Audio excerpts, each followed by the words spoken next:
Well, hello everyone and welcome to our third interview for the British Web Awards, and we are joined today with Molly Flood and Dana Puddicombe. Welcome. Hi, thanks for having us. My pleasure. And you girls here are representing the wonderful, wonderful web series show Band Ladies. Okay, yes, murder. What? A show about concerts. Can you imagine making that right now? Yeah, Absolutely. we had a lot of people spending a lot of time very close together. Almost probably like a month or two before this all went down, this pandemic life. Yeah, it's certainly strange times, but it's I suppose based on that as well, it's more important than ever to try and keep creative stuff going, I guess, isn't it? But like you say, one of the hardest hit industries is obviously I suppose the music industry and concerts and stuff like that. So based on that, why doesn't Molly, why don't you kick off and just tell us what is Band Ladies all about? What's the synopsis? What's going on? Okay, great. Well, the show is about a group of 5 women that come together. They're all sort of at different levels of frustration and dissatisfaction with their life. And they decide to turn their book club into a punk band, and drama ensues. Brilliant. Okay. And why don't you just both go through what job roles you began on this production? We go to you, Dana. Yeah, so the show was created by Molly, myself, and our co-creator, Kate Fenton. And and so we came together and we were we had this idea, and then me and Kate had been writing together on some different individual projects before. And so it was kind of like a natural thing that we would do that. And Molly had been directing and had been continuing to do more directing, and so then she was like, well, I'll direct it. And so there we are. Brilliant. And where did the actual seed come from for the actual story? Where was the actual emphasis? Open up to anyone here. The 3 of us were taking improv classes together at Second City. We met sort of in class, and we ended up writing this sketch about a band, about a song that was about, it was about women, and it was called Heavy Flow. And we just had such a blast doing it. And we thought, gosh, wouldn't it be fun to actually start a band? Well, we kind of took that one step further and said, let's just make a show about making a band. So yeah, that's how it all started. Yeah. And the idea too, it's like, so we had this idea for this sketch, and we had worked on different kind of this other show that we were trying to pitch to get some funding for. And after we had done the actual pitch for it, we were trying to piece it all together, and it just kind of was hard to kind of put like the square peg into the round hole. With this one, we had the idea, and I remember all of us just sitting there together and being like, yeah, and we could do this, and yeah, we could make an album, and yeah, we could have it be at this venue, we could do it like this. And it just, everything that we said, that we were kind of going one step further with the ambition of what we wanted to do, actually was like, yeah, we can. And then we're like, let's do it. So then the ball was rolling, and then off we went. Because it strikes me as it's just, first of all, it got entered into the British Web Awards, and that's how I came about it. I'm not just saying this, I really enjoyed not only the premise of it, I enjoyed the style of it. And as you were saying there about lots of people got involved and ideas were booming, that's really nice for this project, because it was like, it's an entourage, isn't it, of the cast. It seemed like lots of people bouncing off each other in the story and in the cast, and that's great to see. So was it just rare having an idea like this that would be open to a big cast and to a multitude of writers and stuff? Well, you know what, we've all been, well, Kate and Dana wrote the whole show, but we have all been in theater before that. And so I think we've all have a background of working with ensembles, working in kind of large scale projects. Yeah, and I think making an ensemble show is really important to us, because There's so many talented women in our community, and those were the relationships that we wanted to see on screen. So we thought, let's do as much of it as we can. Yeah, and I guess too, like just to go on that, like we'd been, all of us had been in the theater community. Then we all kind of met and got together and started to develop kind of similar relationships with different people in the comedy community. And we'd all been working in television and film in Toronto. And so being also kind of like another lovely thing about making this, when we were in our mid 30s and we're experiencing kind of a lot of the things that we wanted to explore in terms of, you know, we'd be in class or whatever and talking about, you know, the different auditions that we went to and the different types of parts that would be available to us. And, you know, so we were experiencing a lot of the kind of like conversations that ended up fueling a lot of the beautiful thesis that comes out of the show. And so when we came up with the idea, I mean, it wasn't even, you know, we just were like, even in casting, we were like, this person, like Lisa Michelle had begun, she plays Chloe in the series. She had been in our original improv class that the three of us had all joined, and, you know, has this amazing voice and is just like this really magical, sensational woman, right? She just has this beautiful light and talent. And so when we had this idea, it was like, yeah, and Lisa Michelle will be the singer. And you know what I mean? So we were very fortunate that in our experiences, it was like just everybody was right there. We were just like this person. So it was really cool. Yeah, we've chatted in previous interviews, and we talk about the casting process and the different approaches. And I think the way I go about mine, it's quite similar to what you've said there. You get to a stage in life where you have just built up contacts and friends and people, and you think you've got a story, you think, do you know what, they would be great into doing it and stuff. So was that how the whole casting process went? Or also, can I ask, when you were writing it, was you consciously thinking, this part, I could do this part? Or so how much was involved in that casting side of it, would you say? Well, go ahead, Dana, writing question there. Yeah, well, because I guess that we had some in mind, because we had written the first bit of the series, the first episode, in order to create a teaser to then apply for funds to then make the show. So we had cast the teaser, so we did have people in mind in terms of like how things would go and what the characters would be. Then when we actually got the grant money and we started to write, we, you know, then kind of had people in mind as we were doing that. And so most of the people were able to continue with us. One of the characters, one of the main 5 characters, wasn't able to continue with the actual show. And that was probably the biggest kind of casting, I guess, search that we had, was to try to find the 5th member of the band. And Molly can talk a little bit about that too. Yeah, just on that topic then. So you had somebody lined up for the part who then dropped out, or that's before filming, was it? Yeah, we ended up doing the way the funding works in Canada. We had to do a trailer of like a proof of concept of the show before we could make the actual show. So the woman that we had in the stage 1, we'll call it, she's a phenomenally talented musician as well, and she already had her year booked basically, and didn't really have the space to. She was way more than the rest of us.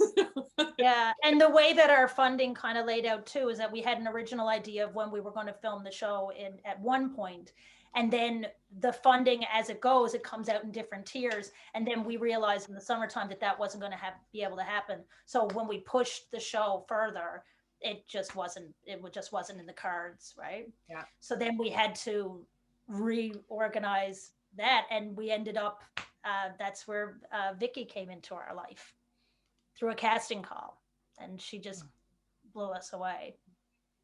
Oh, fantastic. And then the band was set. Brilliant. So just before we move on just to the next question, just going to backtrack a bit, as well as that, because you were saying some of the kind of writing's based on, would you say like experience or something? I think I was reading opening statement on Film Freeway. Was it yours, Molly? And you were saying that you'd been involved in bands, and there was one particular story that's written there where you're saying you were leaving your last gig at 2 a.m. and you were just thinking about life and things. Did that play into the script for you guys, or just the theme, would you say? Oh, absolutely. Oh, wow. Gosh, thanks for asking about that. I do my research. But yeah, no, that's a very personal experience for sure. Yeah, it did. You know, I think that the music industry is for the young, you know, and sometimes mostly for young men. So I think that being women starting a band in your late 30s is a rebellious thing to do. And I think inherently punk, because you're occupying a space that is maybe not built for you. So yeah, so that's definitely that personal part of it, feeling like I was aging out of the music industry, you know, before any midlife crisis.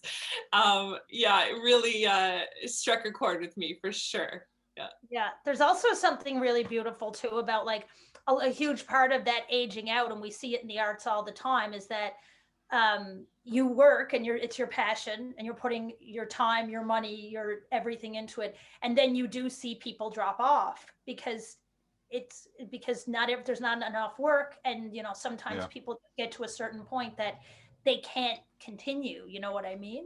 So another beautiful part of kind of the power and the rebellion of the band is the idea that they're at a point that, of course, they want the band to come together, they want to be able to play, they want success, but they commit to going into doing it without already being good at it. They're learning. We see them form the band and they're not the best. They don't, you know, even at the end, you know, they get up and they play and it is their most triumphant performance, but really, what is it? You know what I mean? So there's something really beautiful about the idea of diving into something because it feels good and it gives you connection, as opposed to, I know I'm going to be marketable and successful at that, because that ages people out of the arts, and it ages a lot of women out of it too, because you have to be so successful in order to be able to continue doing it and be able to have it all the way that we explore in the show about what is it all, you know what I mean? What does that mean? It's such a great, rich topic, isn't it? And it great, and it's the show you've kind of made, like you've said there, from both of you, emphasizes so many things that jump off the page like that, isn't it? There's so many kind of messages there, and that's what's great. Because when you sent it in, I only got the first episode there, so for me, it just seemed like a really fantastic pilot. Really, it just seemed like a great concept, and I was eager to see what's going to happen next and stuff. And you know, that's not always the case. So that was terrific there. Just this interesting thing now is going to go off. So you've got the ideas, you've got the cash, you've got the script. So you're going to go into, you want to get financing for this. But did I hear you say before you could apply for the full financing, you had to make your pilot? Was you saying there? We had to do a trailer, so a 2-minute. Oh, sorry. Yeah. Yeah, but it was really excellent. Something that was really interesting about the making of the trailer that I think is something for people who want to make things that are listening is that we had applied for one of the funding bodies, which is the IPF, which is the Independent Production Fund here in Canada. And the year before, we'd applied with a different project that we're actually still working on in different ways within our production company. Me and Kate writing it, and me and Kate and Molly organized that we back it in that way. But when we made the pilot for that, we learned a really great lesson about, you know, we had made this really great pilot, but then when we started writing the scripts, we were like, well, does the script really represent what that proof of concept is? And, you know, it's something that I think people experience sometimes when you put one thing ahead of the other thing. So with this one, we really did invest the time, the money within, you know, Molly being the eyes of the feel and the look of what she wanted it to be. We really wanted to make it so that proof of concept was an example of what you were going to see. And it's pretty amazing that it is like, and it really was like the proof of concept really did have that feel, that look, the same DOP, you know, like it's pretty awesome. And I would recommend that, like, before making a proof of concept or doing that, we had already written the 3 scripts because we had learned before that we wanted to kind of know where we were going to show an example of what we wanted to make. Yeah, because obviously you're saying it's about, we've chatted before in previous interviews and was saying one of the hardest things to do is establish the tone of what you're trying to make. Because once the audience know the tone, then they go with it, don't they? And then they can have fun and stuff. Going on to your film, visually, it's really lovely, high quality. It looks really professional, really great there. So is it rude to ask how much funding did you get for the show? Can we ask? What was the budget on the show? Was it? Yeah, well, I think like if we would have included, if you include all of the like in-kind donations and deals that everyone gave us and additional support or sponsorships on gear, this show was well over $1 million to make. Because we had a phenomenal producer, Brianne Smorden, she made that $1 million show for, under 400,000, I'll say. Yeah. Terrific there. And so what did you shoot on? What did you shoot on for the show? We shot on an Arri Alexa, actually, Arri Alexa Mini. So yeah, that was great. DP was Kieran Crilly, who's become a really good friend of mine as well. And we because there are so many, like, as you know, Chris, so many moving parts, so many characters, we really had to be efficient in our shooting style. So we met a lot and we storyboarded the whole thing. We had to be quite efficient in our style. So yeah. It was saying literally that the reason I was pushing for the camera and the budget, because it does honestly look visually lovely, looks stunning, which is great. So you could be watching that on any TV network, I mean, which I think that's perhaps what you're going for, but it looks great. It looks terrific. And that's something from somebody who knew nothing about it till I watched it. I thought, wow, this looks really high quality. And so about you there, Molly, even the directing style, it's great. There's loads of handheld stuff and it's fantastic. And the way that in the writing, the social media elements included in there, isn't it, and stuff. And it just, all in all, just a wonderful, wonderful visual treat, really, to begin with. Oh, thank you. And I would add it to that visual treat package is the production designer, Andrew Sinclair, who just made every room just look phenomenal. All of us had our jaws dropped when we walked into the rooms that he had created. And then also Maria Totorov-Topuzov, she's our editor. And she's also a phenomenal artist that I can't wait to work with again. Yeah, in terms of the look and feel and style, she brought it. Yeah. Well, so it sounds like there's quite a big team there. So who was like, say, the big key members of the production team then, would you say? And so that's 2 you've listed there. Was there anyone else who like really helped bring it from the page to the screen, would you say? Well, it was a pretty small crew. We had we had, jump in if I miss anyone here, Dana, but like, I don't know, it's hard to mention everyone because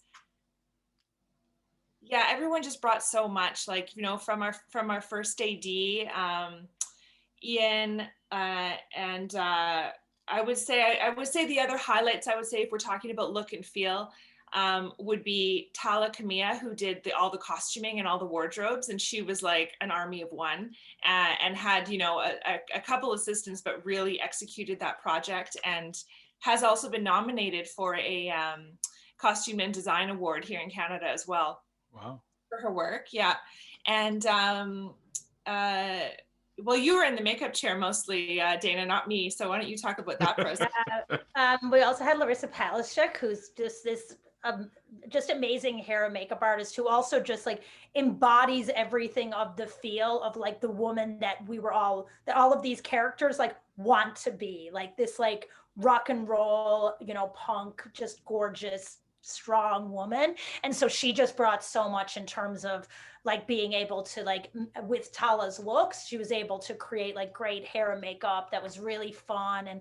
And she just really got it. Like she got all of the parts of it. Like even there's a scene in episode 4 where the women are in a photo shoot and they're not necessarily styled or dressed exactly as they want to be, but both Tala and Larissa were both able to like take that and get the comedy of it, but still execute it in such a great way, which sometimes doesn't, you know, really work out. Okay, a bear comes into the campsite. Oh, bears. A bear just came into the campsite. Ooh. Stay away from my kid. Okay, there we go. Okay, yeah. Lumberjacks in the woods. There could be lumber ladies. Thank if you'd you. like, no problem. I'm here for Lumberous individuals riding, sweaty. Now, You know, our props master, Michelle Haid, was just awesome and just created so much great stuff for that. And like between that and our production design, like just the team that they assembled, everybody was so gung-ho.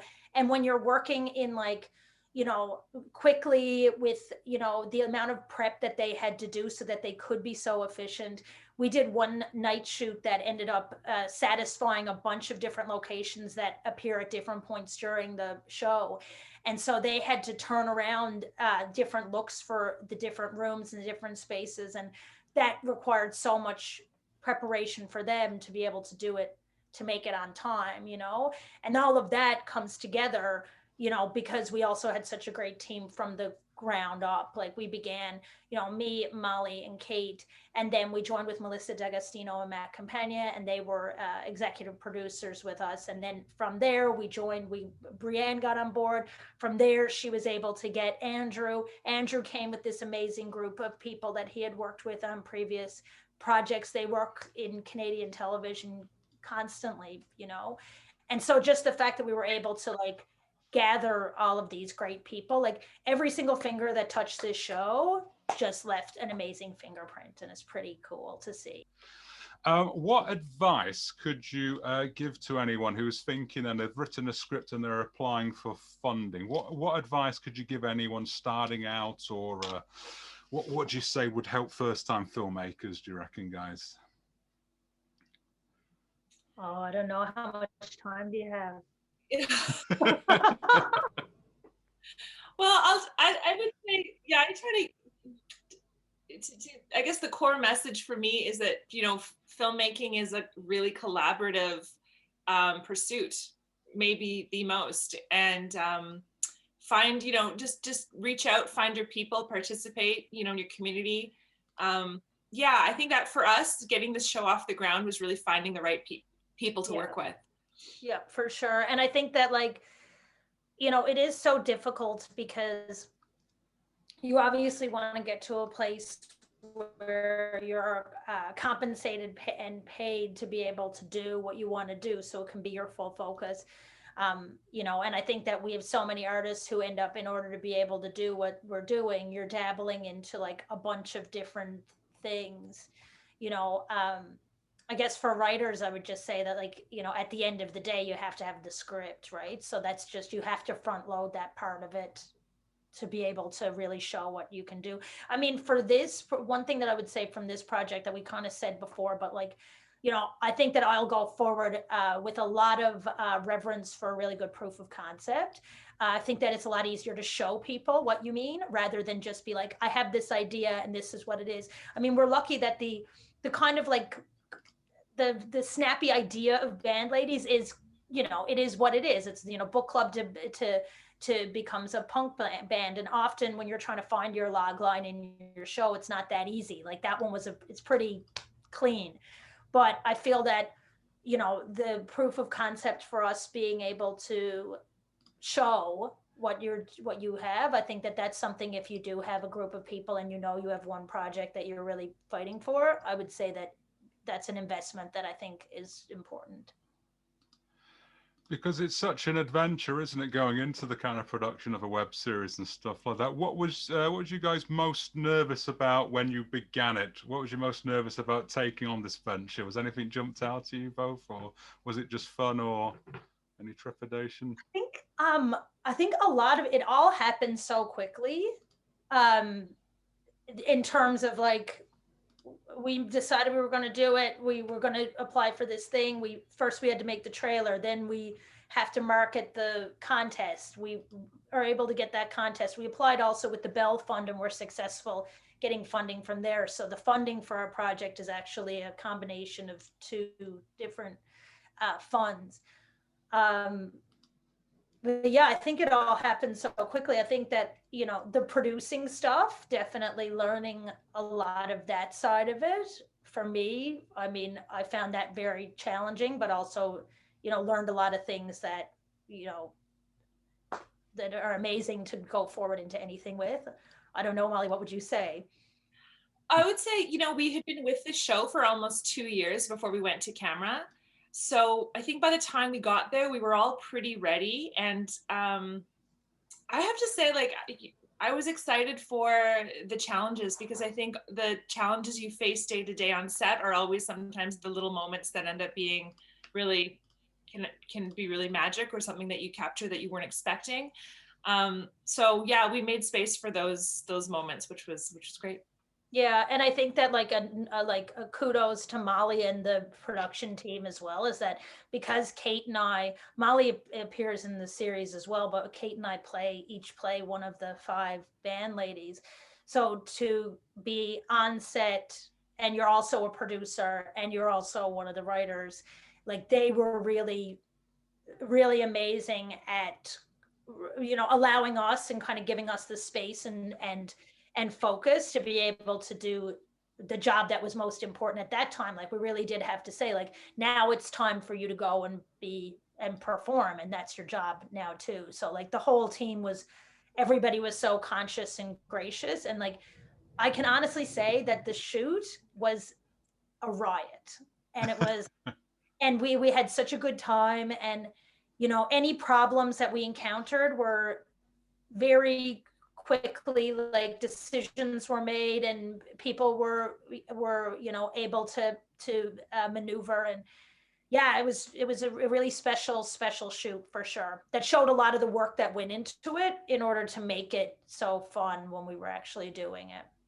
Yeah, I watched an interview with filmmaker Celine Sciamma, who did Portrait of a Lady on Fire, one of my favorite films from last year.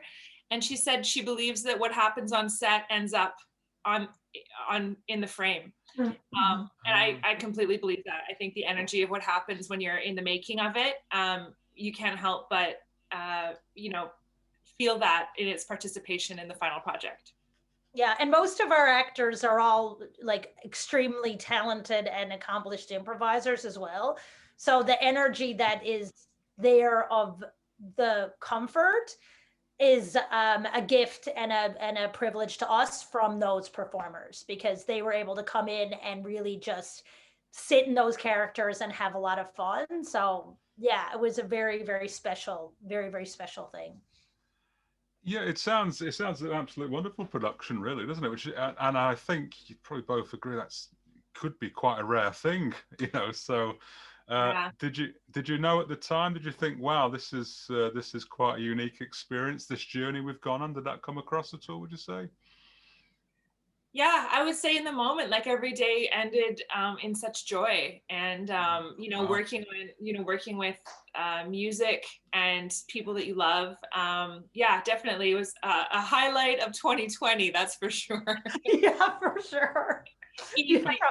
Because we shot in January of 2020, so that's how we began the year, which is pretty excellent. But I mean, also just, you know, from the ground floor of it all, like, you know, meeting Kate and Molly, and you know, one of the things that kind of brought us together at the beginning was just that without having a focus on something that we were trying to make together, we just got along and really supported each other. And we're very different people, all 3 of us, but like we just really supported each other right from the get-go. And so to look around at the end of a day when we were filming, or especially like when it was all done, and you know, you're so proud of the whole team, but you're also looking, like for me, you know, I'm looking at these 2 women and being like, my God, you're amazing, right? Like it was just yeah, it was just it was very beautiful in a lot of ways, I can say, not just from just a project, but also to see 2 people that you've known at this point like less than 5 years, and you're like, look at how we were able to just say, we have an idea and we're doing it, you know? It's gonna just ask then. So when you said you shoot in January, was that the very first episode you shot in January? Was that? Oh yeah, we shot everything in January. So over the period of about 2 weeks. The entire series in 2 weeks. Yeah, 6 episodes. Yeah. That's fantastic, isn't it? That's tremendous turnover of time. Yeah? Fantastic. You're And we very, made very. it a work week. It was a 5-day work week too, right? Oh, now just showing off, guys. Oh well, I mean, you've played that very cool. I think that's a remarkable achievement. I think that's. I want to point at Molly, but I don't know if she's where I. From my perspective, she's to your top right. Okay. So if you wanted to do I don't know where that. Oh, that's right. Do both. Yeah, do the X-Men. It'll be all right. But yeah, that really is tremendous. That's a tight, well orchestrated schedule. That's terrific, isn't it? Fantastic. So brilliant. So you've had all these experience doing it.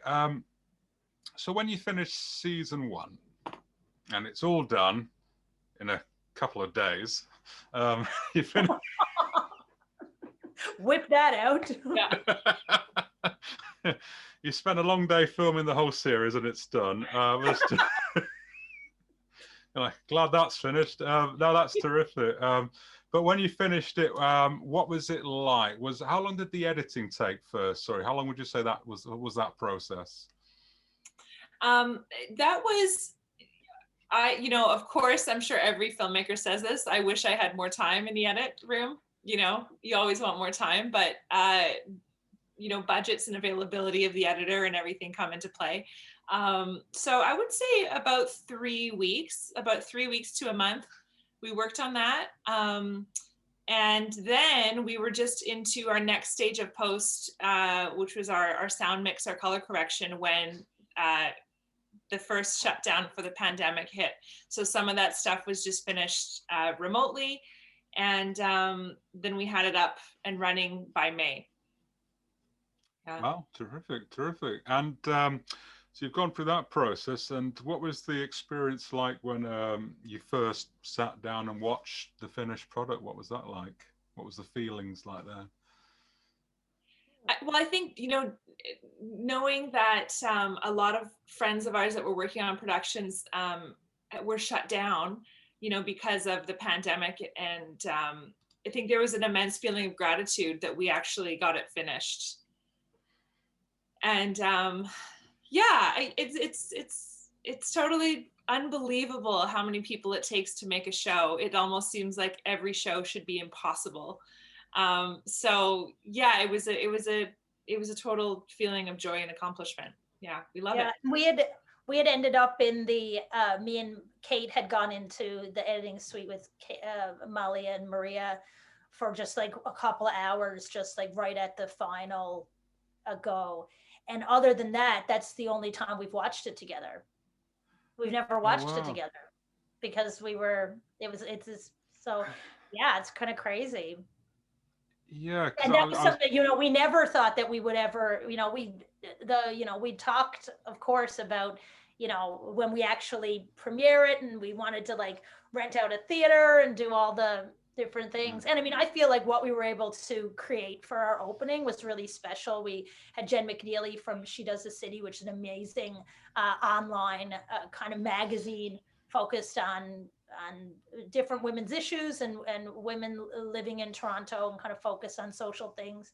And she kind of moderated a talk with all of us, and we did it on Zoom, and you can get that on the Highball website too. You can watch that. But I think we were able to do something really great, but it was just never a thought that we wouldn't all be, able to sit down and watch it together. So it's pretty crazy. Yeah, because that was one of the things I was going to ask. Obviously, what would it have been like? What was it like watching it with an audience? But that's obviously not been the case, has it? Just to go on that note, do you think maybe when things settle down, you might have a special screening for the cast and crew or something public? Do you think? Or oh, that's nice. If we do, you're very much invited. Yeah. He's like the only person that has to go on Zoom after all of this is all said and done. Well, that we can't wait to party again. That's for sure. We're owed a great party. Yeah, because we haven't seen each other in a year, so it's like. God, it's mental, isn't it? It is, yeah, it's shocking, isn't it? What things have happened, isn't it? But so you finished the first season, and you've not had the big premiere. You've cracked on with it. Was it just then an idea to chuck it out to as many festivals as you could? Then did you think, right, let's begin the festival circuit and just threw it out there? Did you, or did you have a plan? Or yeah, we were pretty specific with which festivals we wanted to apply to. Just festivals submissions can add up and everything like that. So yeah, so we picked a few that we really admired and wanted to participate in. British I've heard of. Yeah, absolutely. And so so that felt really good. It was really nice to feel it shared kind of around the world. Yeah, and at the time that we were going into the applications for festivals and stuff was in the late spring, early summer, around there, and that was when a lot of the festivals were kind of just figuring out what they were going to do, it just depended on which ones had decided what they were going to do, how they were going to do online stuff, whether or not they wanted to do it or not. So it's a real kudos to you guys about what you guys created for the filmmakers and for the people that had applied by at the British Web Awards, like having the online award ceremony and doing so much on social media to help promote, because for filmmakers like us, you didn't have, it was just changed the game with the pandemic about how you could promote your show. And, relying so much on social media, the support that you gave through all of what you guys did to try to use what you could, it was online. So you made it very online and very friendly. It was a really amazing thing. So kudos to you guys. Brilliant. No, thank you very much. Yeah, I mean, say it's all about trying to create an experience, for the creators. And, because I make things as well. So often I would think, what would I like to see in an event? How would that be cool? So I pretty much tried to mold the event into something that I think, if my work was up there, that'd be cool to see it like that. And let's just promote people's work as much as we can and get it out there and stuff. And on that note, so you've got your work, you've been selected in the festivals, you sent it to one really good one in particular. But apart from that, what was your distribution plan then? Because you've gone down a particular route with your distribution for this, haven't you? Who wants to elaborate on that? Yeah, early on we partnered with a new Canadian platform. They're called HighballTV, and and they are a great support in getting our funding and getting all those pieces on board. We're on that platform right now in Canada and the world. Yeah. Sorry, Dana. Sorry, carry on. Well, I was just going to say, and on that platform as well, all 6 episodes are there, but the first 2 episodes, if you go to HighballTV.com, you can watch the first 2. And if you sign up for a free trial, you can watch the whole thing. And the free trial, I think, is 1 or 2 weeks. So the whole thing is an hour. So you can pretty much just go and watch it. Just need to sign up. Great. And what we'll do is we'll put the link on the screen. So you should see it pop up at the bottom of the screen. Don't know if you can push the link, but pop the link into your search engine and it'll take you there, and we'll do that.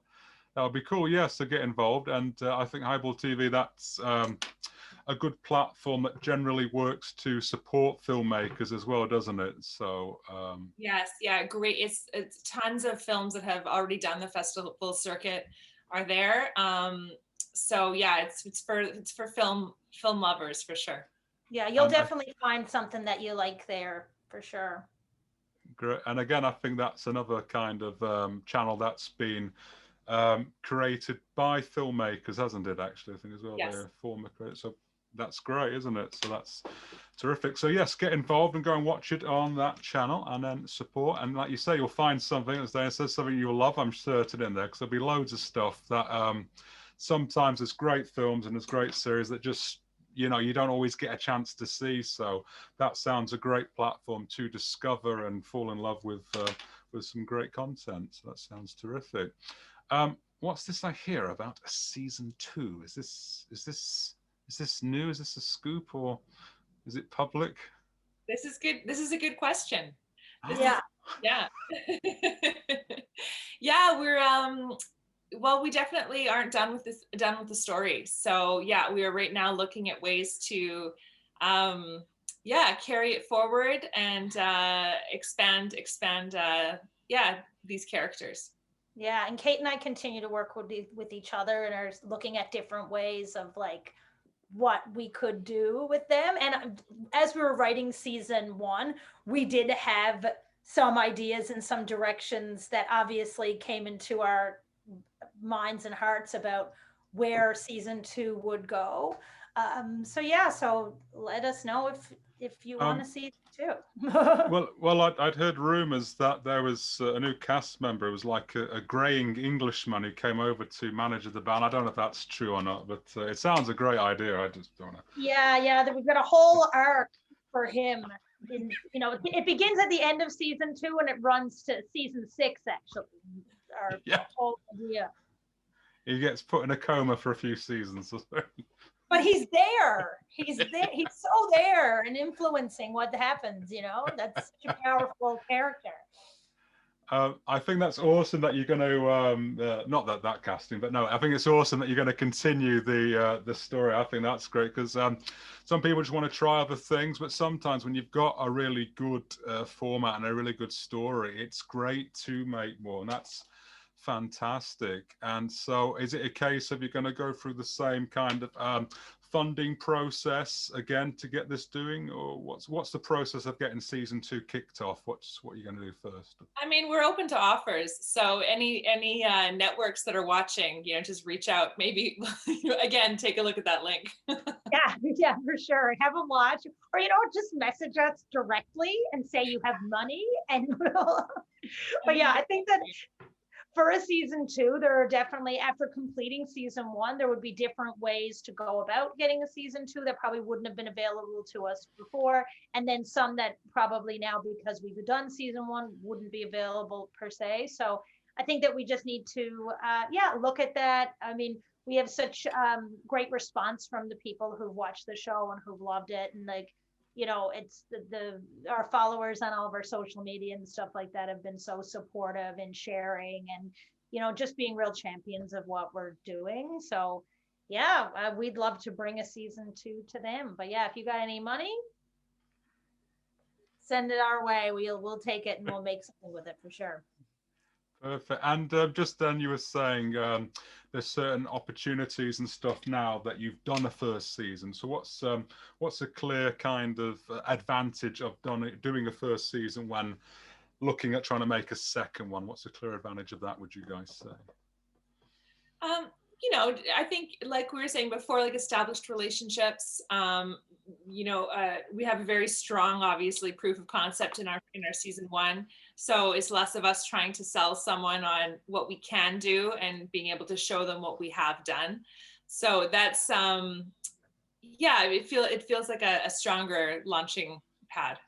Yeah. And one of the kind of impetus behind the whole thing was also to be able to give us as individuals opportunities that we wanted to do. You know what I mean? We wanted to write, and this was an opportunity created to do it. It was an opportunity to highlight and show Molly's immense, talent and creativity as a director in a way that she was able to say what she wanted and show it and make it happen. You know what I mean? And the people that we all brought into it and stuff like that. I think that one of the great things about the joy of the project was that the people that were involved were allowed to do their jobs, and they were allowed to be creative and bring their best to the table to highlight what they do. So hopefully season 1, for everybody that was involved in it, can take that and use it as a calling card for what they're able to do and further their own individual pursuits as well, like even outside of just what happens with band ladies, right? And so with the season 2, Dana, in terms of writing, is there any elements of it, if you had a chance to get cracking on the writing, was there anything you would want to make bigger, or is anything that you would like to try in a season 2 in terms of the writing that you weren't able to in season 1? Oh, I mean, just, so much. I mean, I'm really proud of what we were able to do. I mean, even in terms of like, the first episode or the first couple of episodes to establish strong characters and relationships, 4 or 5 different characters in that short amount of time, and establish the inciting incident for the journey that they're going to go on was a task, you know what I mean? And it was something that we worked on a lot, and and then to combine that with Molly's director's eye to say, okay, this is how I think this can be more cinematic, can have that feeling, can have the pace that it needs to have, like all of that coming together. Now I find that the influence as we go into season 2, after seeing what that is, we can be influenced cinematically by that too. You know what I mean? And so I feel like there hopefully will be more of that. The fun of the music and the fun of the live performance for the band. I think that's definitely something that we know we enjoyed and had so much fun with. And also just deepening the relationships between the characters. Like we were starting to see some of those relationships develop, and we want to see how different pairings of the different women going through different things can show different sides of them and different challenges that they have, even as they solve problems they thought they had and then create new ones. So yeah, there's lots of ideas of things that we can bring to the table, but very much influenced by also what other people brought to the table in season 2. Like now that Tala made her decisions and put her fingerprint on the costumes, like now that's those characters. Like that wasn't in our minds when we wrote the script, but now that's who they are now. You know what I mean? Like with what Larissa brought, like all of those things are now in our minds that make our writing so much stronger. So it's pretty amazing. I was going to say, yeah, could you touch base then, say on how the kind of directing came alive in certain parts of it? But it's fascinating. Like it does seem like a perfect storm of the talent coming together, because like you said, it had the instigating events in the writing not being strong enough or not being done right. It wouldn't have given kind of credibility to the journey everyone went on. So there was a great kind of journey there. And I say the directing really, it's great. It just puts you in the zone there, and it's just kind of modern, and it's great. And it just shows you, doesn't it, if you get the right team, you get the right people at the right time, it just creates the story, doesn't it? Instead of book club, band practice. Are you in or are you in? Hello. We are middle-aged women. We are not the Jonas Brothers. Just a little side question as well then. Just regarding the songs and stuff, how did they come about? Was that entirely in the writing process, or did you have somebody make the songs up, or how did they come about? We wrote the songs. We collaborated with my partner and former bandmate, Christian Hansen. He also has an outfit right now called Baby Drayton. And Dana and Kate and I wrote the lyrics and kind of came in with what the tone and the emotionality of the song was. And then Christian collaborated with us and we created the music. In terms of creating your own music, if the songs are popular, is there anywhere someone can just download the songs, or is that something you thought about? Or yes, what do they say? Anywhere you get your music. So we're on all the streaming platforms. We're on, Spotify, iTunes, whatever you need. Anywhere there's music. Yeah, right, our album is called Angry All the Time. And it's called Angry All the Time, Band Ladies, and you can stream them. And if you can put them on your Instagram stories, they're available wherever you want to put music. And if you get me a link, I'll put one to pop up on the screen there as well. And we'll put some more links for anything of any relevance at the bottom of the YouTube page when it goes on there as well. So anyone watching this who wants to delve deeper and get involved in the music or follow it and watch on the site, please go down and find those links there, because that's great. It's all about promoting and getting more involved and giving the audience more ways to get involved as well, which is great. Just a couple of final questions then. So we've done it a bit zigzaggy, which is just my style. What would you say? Was there any really funny stories from production? Anything that went wrong? Anything that was funny? Anything at all? Well, a surprising thing to me that always comes up with the actors is when they're asked what was their favorite part. It was the night that we did all of the van shooting, so we were driving around kind of rural roads, you know, outside of Toronto, you know, trying to shoot these tour van scenes. And for me, I was like under a blanket in the trunk, basically, like, you know, with my little monitor. And everyone says that was their favorite time. That was their favorite moment of shooting. I'm like, I disagree, but I'm glad everyone had a great time. Yeah. Oh God, there are so many. I mean, we had a really big laugh. It was you know, the photo shoot in episode 4 was really funny. You know, anytime that we were on stage, you know what I mean? Because like we did the concerts, like anytime that we were playing, like we did, you know, went through it, right? And Kate and I learned to play our instruments for the show. Probably not to the level that they exist in the recordings, but you know, after working so hard to learn how to play those songs, to have an opportunity to play them and to do it was also really cool. You know what I mean?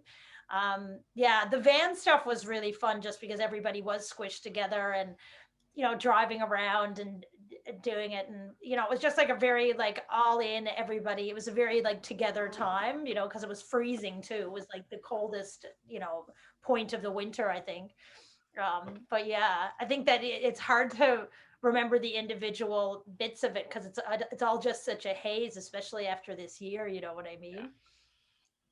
But yeah, the last scene was also really the last scene that we shot turned out to be quite beautiful. I think for a lot of us, there's a scene in episode 4 where Chloe and Stephanie are talking and they're having a little bit of a heart to heart. And that scene was originally written to be in a different location. It was supposed to be in a back alley, and it ended up to be that after it being, you know, cold and whatever, we'd, you know, been kind of, you know, it was, our weather had been okay, but for some reason that day it had just poured raining. And I mean, Molly can speak a little bit to what they did to turn that around, but it turned out to be just so beautiful for our final scene. Yeah, it was fun. It was the last thing we shot, and I think you described it pretty well, Dana. It was, we had one great idea that was canceled out by rain, so we had to kind of make some adjustments on the fly, and it ended up being, yeah, maybe even more beautiful than the original plan. Fun party. Yeah, so cool. So you and Lauren on again? Very off again. Why do you even bother? All the effort and emotion. The effort and the emotion that make it anything. You know, it's like, when it's good, it's intoxicating. And then the wind blows and we're just two nasty people who hate each other. Yeah, it's dating. You should try it sometime. I date. Oh? I have dated. Okay. I'm just so afraid of making a bad decision that I don't make one at all. How's that going for you? I would say like a little tidbit that I'm really, that excites me is that we shot in the same law firm as a really classic movie called American Psycho, directed by Mary Herron. And so that being in that same building, in that iconic film, like would really, yeah, it was thrilled me. I didn't know that. Yeah. Only on the British Web Award interviews, you see. Yeah, that was the location we were speaking of earlier, that had to be turned around into a bunch of different things. It's like in the first episode, my character is getting a massage and you can see the city behind her. That's her apartment. That is her apartment a few times during the rest of the series. It's the doctor's office in season 1 as well. Like it ended up to be, it's also a law office as well. Like it turned into like 100 different locations. So kudos to our team for making that happen. Oh, fantastic. And just question to both of you again, was there anything from the script that when you saw it on the screen, did you think, wow, that was really one of my favorite bits? That worked really well, from the writing to making it. That was amazing. Anything like that happen? Was there anything in particular you thought, wow, that's great? The last performance for me, because we have this last performance that we had scripted as they get up on stage and they perform, and that's what's in the script, and they do that, and then so we go out to do it, and then this was into this, would have been the second week, this would have been our second week of filming, so we'd already had experience of how quickly and wonderfully everybody was working, and there was so much trust at that point in terms of what everybody was doing. But the ladies enter the stage, and the way that it's edited, and it's, Molly had kind of explained to us what she wanted us to do, because we knew that it would be like slow motion, but like what ended up to be just what they were able to create, Molly and Maria and Kieran and the whole gang, it blew my mind, because it wasn't in my mind like it was. Yeah, so that was one that was like pretty amazing for me.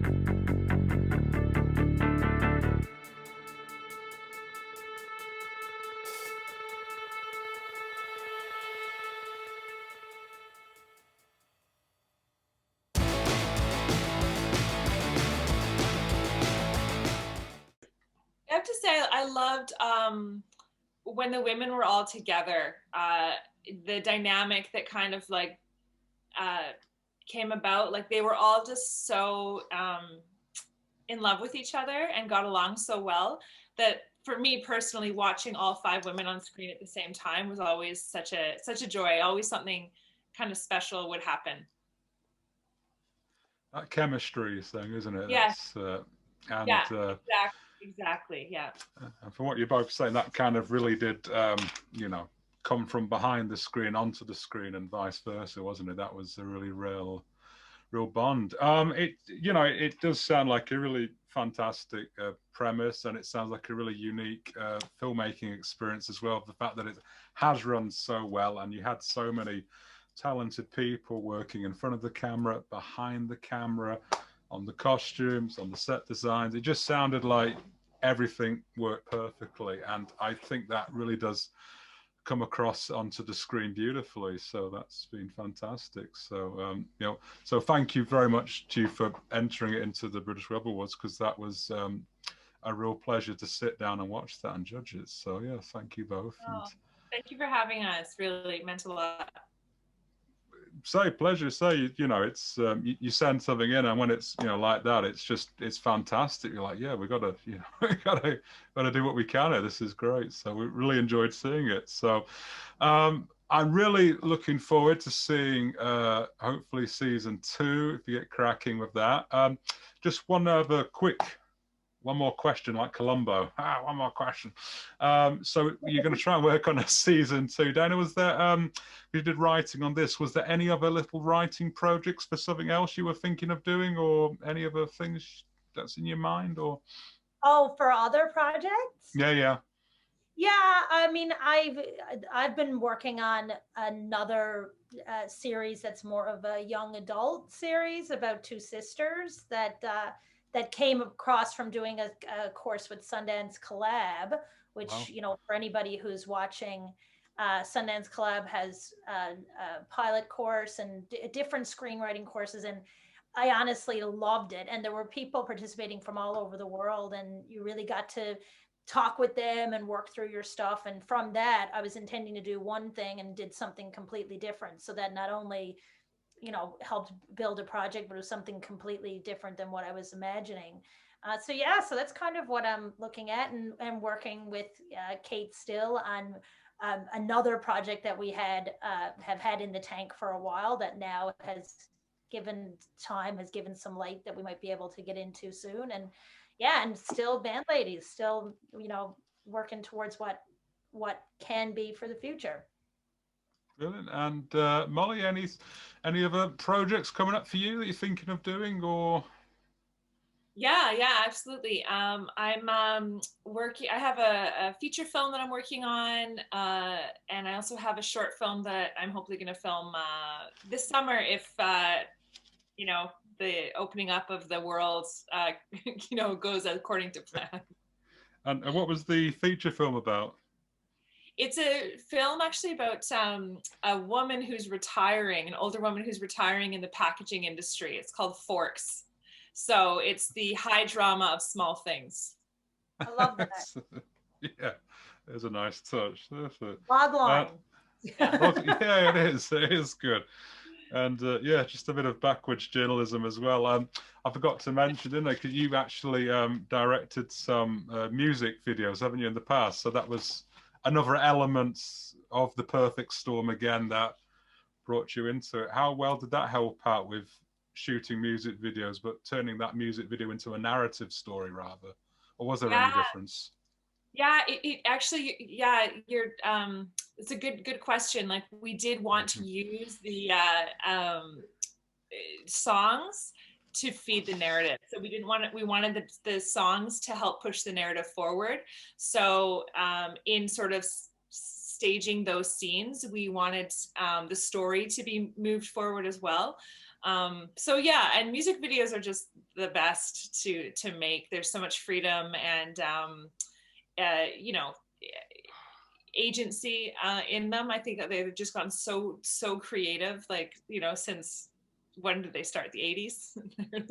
So yeah, you really can do anything, I think, with music and film now. So that was those were just a joy to build. Smashing. And just can I ask as well, during lockdown, did anyone get creative and do any type of things they wouldn't have normally done? Did you make any videos or something, or did you do any blogs or vlogs, or just anything with your filmmaking skills or writing that you decided to do during lockdown? Well, I guess Dana's doing that online course with Sundance, which is something that maybe wouldn't have come about, if we hadn't been in this situation. I've definitely had a chance to watch a lot of filmmaker interviews, from film festivals and things that have been live streamed that I probably wouldn't have had access to otherwise. So yeah, we're training, we're working, we're building. Yeah, I think that keep him busy.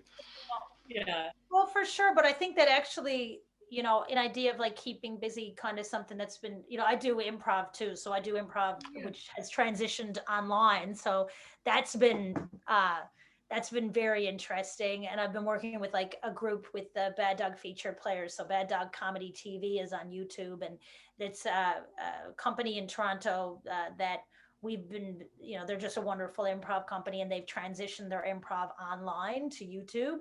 And so I was working with them up until last month with their featured players for the year. That was a project that started before the pandemic, but we transitioned to online performance. So doing improv online was definitely a learning scenario that I'm very grateful to have come to the other side of, being able to learn so much from that. But I think that's something from this whole time that's been really amazing to me, that's opened up a whole new thing, is taking time to kind of fill my cup a little bit and just do things that don't have anything to do with my work. I think I was in a stage of definitely, as we all are, you're working so much to try to fund your life, so then you can create things. And then, doing comedy shows, I used to do 3 or 4 comedy shows a week, and then you're writing and you're doing everything. Like, this life, this kind of, since pandemic, has kind of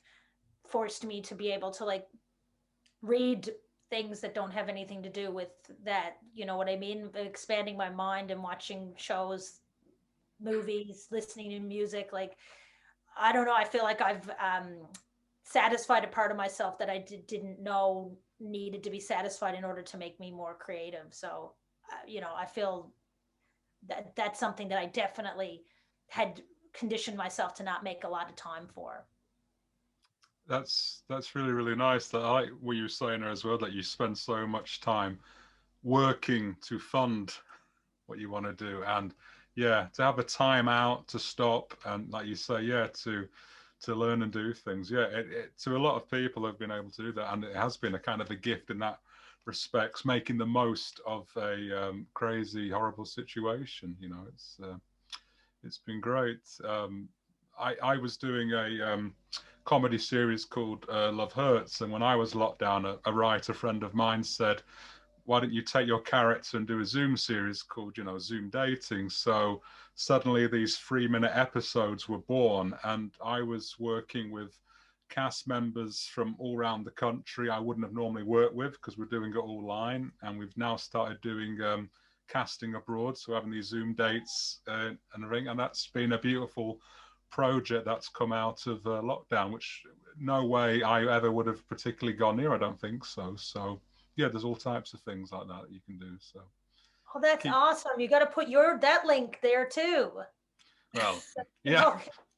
Yeah, I was gonna say, yeah, might be here. I don't know. Or a bit of promotion there, but no, like I say, so that's been great fun. So and like I say, just being able to work with people that you wouldn't have necessarily worked with, so it's been great. And apart from one actress who I met at a festival, every other member of the cast I haven't actually met in person, and I think that's bonkers. Yeah, bonkers. But they enjoyed getting involved as well, because they were locked down, and it gave you something to work for, the kind of Zoom rehearsals and the filming. So stay positive and stay creative, isn't it, really, I guess? Yeah, and you can take, when it comes to classes, like if you are inclined and have the ability to do so, I know that it's financially a tight time for a lot of artists now too, but like, the classes that you can take are, sky's the limit, because everything's online. So, if you ever thought that a goal was to, work with a certain comedy theater, or, with the Sundance collab, like, the options are endless and then you can get your community to grow in a really weird way, because you get to, just like you said, have these people that you're working with that might not have been in your circle if you were relying on, just convening in a live environment. So that's pretty cool too. This is one of the things I enjoy about doing these interviews, is that you follow the conversation and you end up spiraling off into some really interesting topics there. And yeah, this, and also what we're talking about this time next year, it might be kind of a little bit irrelevant. Things might have opened up, they might have gone back to normal, but hopefully some traits will be the same, like you say, maybe the online growth and stuff, and the self-growing and learning will still be there, really. So fantastic. Well, I think that's a pretty good time to round this interview up. I have really enjoyed that. I think, looking at the clock, you're my longest interview, because I've just really enjoyed that, and it's just flowed really, really nicely. So that's fantastic. So good luck with season 2. If you get season 2, yeah, please send it to us. Let's have a look at that. I'd love to see that. And good luck in making it, and good luck in your feature film and any other ventures you're doing. And please, if anything new happens, get in contact. We'll do another interview and we'll catch up with you guys, because it's nice to build the community of people, and that's great. So good luck to you both. Yes, Sue, thanks for having us. Yeah. Good. All right then. Well, Dana, well, Molly, good luck to you, and we shall see you soon. Okay. Bye.